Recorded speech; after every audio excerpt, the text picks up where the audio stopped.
Hi there. Hope you're doing great today on day 21 of 30 days, 30 ways to better health and mindset. We are Yes. well into this now. This is Natalie Gensits. And Reshaunda Thornton. And yesterday we talked about sleep, the importance of it, of getting good sleep, and how to. Today we're going to get into another big topic of using your screens and devices. And we're going to talk a little bit about what the effects are from that and some tips on how to use them a little more mindfully. Yeah.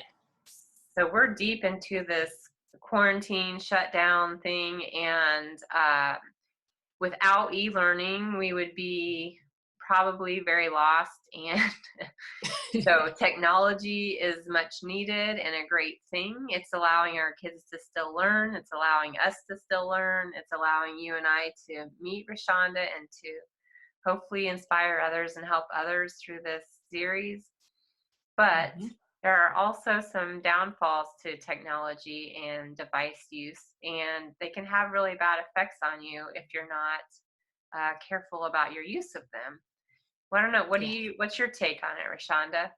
Well, similar like you were saying in the beginning, you're talking about like how we have so much time and just the timing of technology. Just thinking back 10 to even 20 years ago, if this would have happened, like what would we be doing? We won't have our security of having the social media or having, ability to access information on our phones. So there's always pros and cons to it. But now with the combination and the timing of having so much at your fingers, it can lean things in a not so productive way.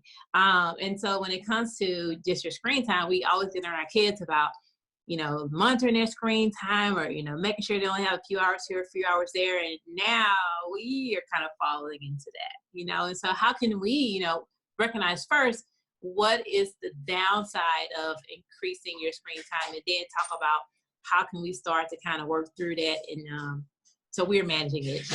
For me, I would say, first of all, it can be distracting. There's been several times when my kiddo is around and I'm like caught up reading something or watching something and he walks right past me or say hello to me and I don't even recognize it. So it can be distracting. Another thing is that so over the last, 3 weeks, we may not have a schedule. So we may, first thing we do in the morning, get on our phone, or last thing to do to go to bed is get on our phone. So we're starting to create these new habits. I don't want to call them bad, but may not be as productive as it would have been. So we're creating these new habits now to where that's the first thing we think about doing when we wake up in the morning and when we go to bed at night. So how can we kind of break out of that and not let that turn into the everyday thing?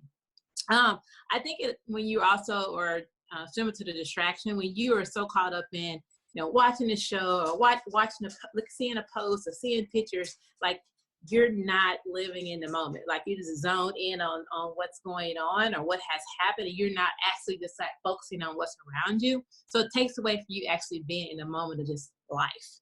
And the last thing is, I said it relate to it earlier, but your productivity really goes down.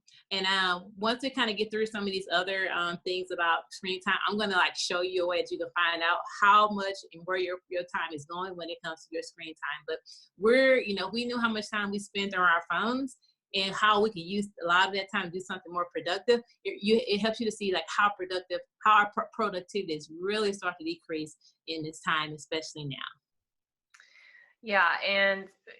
In addition to productivity and all of the things that you just covered, which were awesome, thank you. There are lots of other studies that show other effects of too much screen time too. And I see it in my own kids, like when they've had too much screen time, they get more agitated and it just affects their behavior in ways that makes me not want to let them be on it too much. They're just, more irritable and bickery. Is that a word? Bickery? Anyway. There's Bickering, actually research that says so if your brain has all these little synapses, and if you don't exercise them basically for instance, if you're not acting creatively or writing or whatever, that you forget how to do it, your synapse actually dies and falls off, and then you reproduce new Oh, synapses. So if you're continuously feeding the device use and not letting them write or play or whatever it may be, same as, especially for kids when their brains are developing, then they're going to not remember how to do those things and not love them and be able to do them well. So that can be a hazard. And then just the idea of all the content they can be exposed to by mistake and the bullying that happens on social media. Uh, yeah. it also can increase your anxiety as a kid or a grown up to compare yourself to what everybody else is doing. And then there's the whole social aspect of, you might go to somebody's house now and look around and everybody's doing this in their own little space. And you're It's a like, norm now almost. it's kind of, I don't know. It makes me sad when I see that. And we can get caught in the moment doing that as well. So no family is perfect, but I think these are just things to be mindful of. And Yeah. then last but not least, the electromagnetic fields, or the EMFs, that the devices put off can do huge damage to us. And there's all this push to go 5G when the reality is that it's going to wreak havoc on everybody's health. So Ugh. definitely do some research on that if you're not familiar with it, because it's a real thing and they're banning it in many countries because of the effects of it. So while technology is good, there are ill effects from it that we need to take in mind. So we want to be able to share with you some tips on how to manage your screen time and be Mhm. more mindful of it. And you want to share some of yours first, Reshaunda? Yeah, so it's not necessarily. It's more so about how to just create some boundaries, or just create some time to step away. Life can't go on without our devices. It's a reality. I know a lot of us, most of us have smartphones, and on a lot of your smartphones, there are features on there where you can see the insights of your screen time. Not only does it give you each day and it tells you how much you're watching as far as your hours and minutes, but it breaks it up into categories for like social networking, what's productivity, and what's entertainment. So you're even able to see like what way are you using your screen time. I mean, if most of it's productivity, then okay, that's good. But if most of it's social media and this entertainment, that's where you have to recognize, okay, how much time am I spending on this phone? So if you see those insights, how can you start to create some boundaries of, okay, I'm only going to watch maybe an hour and a half each day of screen time versus the 4 that I realized I was doing, so it helps you just kind of see real time how much time you're putting into it, so you can start make adjustments accordingly.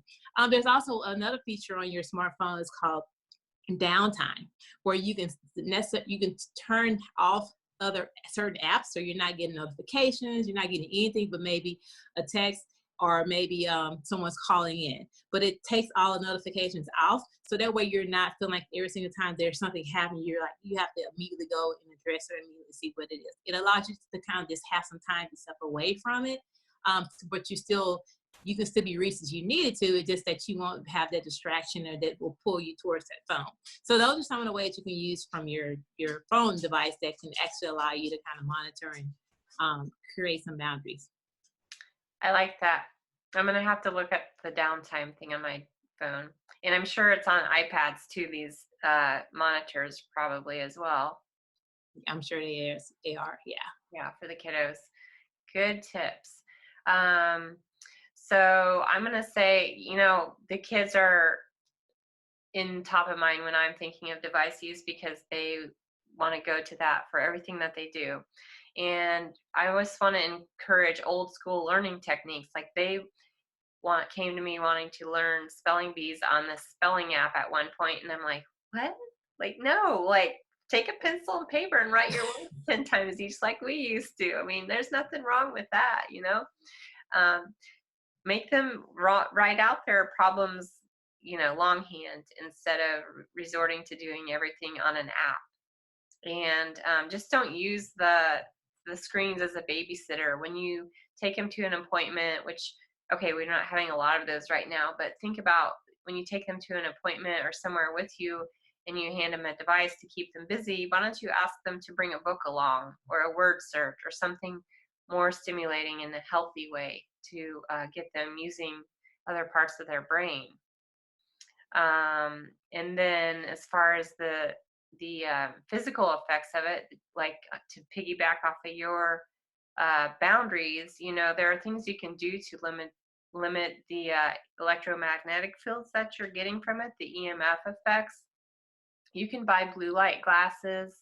True Dark is one brand, but there are many brands out there that actually block the blue light from your eyes, so you're not soaking it in. So these are like reading glasses that block the blue light, so it's not absorbing into my body as much. Don't use the devices 1 to 2 hours, including TV. You shouldn't be watching it 1 to 2 hours before you go to bed because it stimulates you rather than lets your melatonin go to work. And you can put it in airplane mode, which is probably similar to the do not disturb or downtime, but it may not let calls come through either. So yeah, you'll have to weigh that out if that's an option, or if you got a teenager out there that you want to keep track of. You may not want to do that. That's an option. We have a timer on our Wi-Fi to keep that off at night. So your alarms still work, but the Wi-Fi is off, just to give your brain an 8-hour break from the Wi-Fi. And you can also choose not to do the 5G network that comes up as a network on your phone. Like I'll choose the 2 instead of the 5. So it's not as strong of a network that I'm using. But again, it just goes back to setting boundaries and being mindful of how you're using it and the effects it has. Pay attention to your kids' behavior before and after, and your own behavior. How do you feel? Does it make you anxious after you're on social media for so long? Because I know it affects me, right? So just be mindful. Yeah. Just take a step back and create some other habits that's not connected to the phone is really what we're wanting to say, because there are effects that are, real effects that are happening, but also it's a physiological effects as far as EMFs, but there's a mental and emotion effect too. And so we're so linked in and tied to this, especially now. How can we kind of carve out some space where we're not so attached to our devices? Yep. Be intentional and make good decisions that are going to be good for your health. So there you go. We got how many more days? 9 more days. Yeah.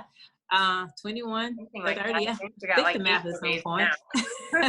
Yeah. So hopefully that helps you guys. Give you something to think about. Give you some strategic ways to perhaps create your own boundaries, so that you are not so tied on into the screen time. I guess have a great Tuesday, and we will see you tomorrow.